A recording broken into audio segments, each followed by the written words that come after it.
Should we all Well, chill out okay? about Michael Gove, like going to a nightclub? We did the same in Aberdeen last summer. He was seeing dad dancing. We say we want our politicians to be human, and then when they're human, we all go a bit bananas. Yeah, that's exactly what I was about to say. I mean, we all complain that MPs are robots. They don't have a mind of their own. They're boring. They're dull. They're out of touch with ordinary people.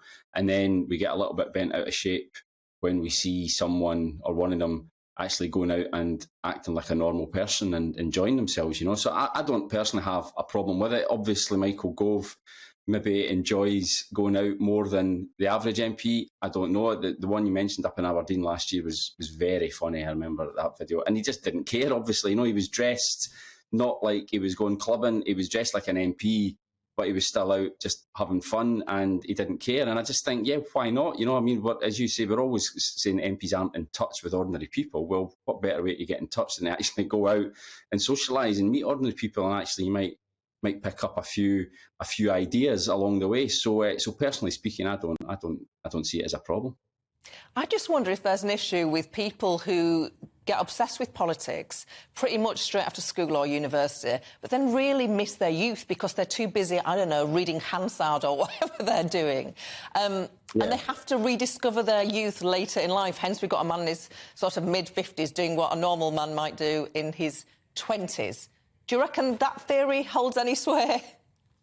Yeah, perhaps. Yeah, I mean, it is a little bit. I mean, Michael Gove's a bit older than me, and I wouldn't be seen dead in a nightclub these days because I would feel so embarrassed. You know, they're not for me. They're for much younger people than me. So there might be a bit of that. They might sort of regret devoting so much to their earlier life. Maybe when he was a student, he probably, as you say, spent too much time reading biographies of Margaret Thatcher, maybe, rather than actually going out and enjoying student lifestyle. So maybe it's a chance now, especially now I suppose that he's not in government anymore, and he said it himself a couple of weeks ago that he's not going back into government. He's been pretty clear about that, especially if Liz Truss wins.